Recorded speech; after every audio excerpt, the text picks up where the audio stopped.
Hello mga langga, na ako'y pabunggang cake para sa koang bana kay kaninga adlaw birthday niya.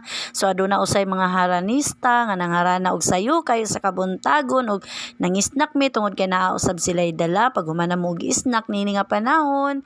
Ni diretso usab kami pagbiyahe paingon dito sa Dapitan City. Ug among kauban ni ana mga langga, ako ang igsuon nga si Manoy Junler uban sa iyahang asawa ug dinhi nga dapit mihunong jud mi tungod kay nakita namo ang kaanindot sa view sa mao nga suba. Kusog ka ihang sulog ug nindot kaayo gid siya mukuha dinhi og picture, mag video mo nang naingganyo jud kay mi paghunong dinhi nga dapit.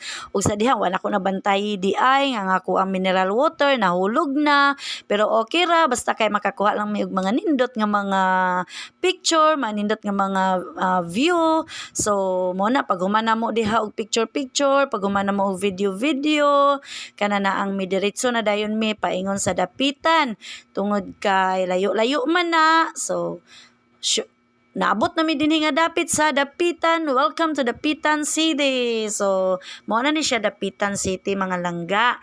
Naabot na mi og karon paingon na pud mi didto, duol-duol na mi paingon sa lumbaanan sa sakayan. So hapit na gid mi naabot ni ana og naghinay-hinay mi aron makakuha pud mig mga view kilid sa dagat.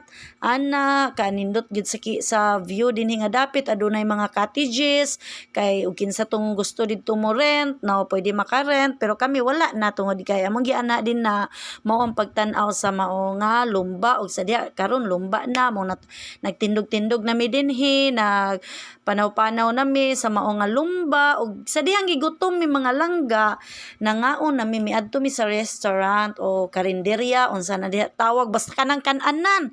So sa diham nangaon na mi mga langga. Salamat sa Ginoo tungod bless kaayo kay adlaw na nga natawhan sa akong bana bisan wala siya gahanda. Apan salamat sa ako ang manoy nga mao'y nagpalit nagbayad sa mao nga paniudto namo dinha nga dapit. Wa jud mi nakuot bisan piso para ibayad kun dili siya ra gyud.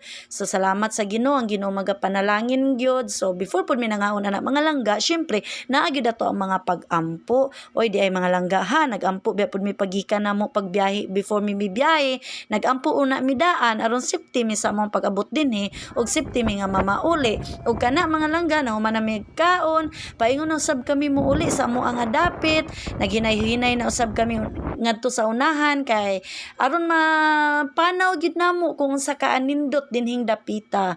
Mo nang nakakuha-kuha ra gyud pud mi og mga picture, nakakuha ra pud mi og mga video.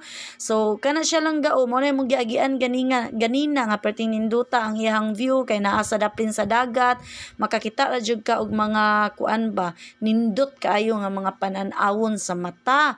So hinay-hinay mi paingon dito sa sentro sa Dapitan City aron makakita usab mi sa lain nga mga view na pod aron dili na mi kaagi og balik dito sa among giagian tungod kay layo pud ito among giagian ganina.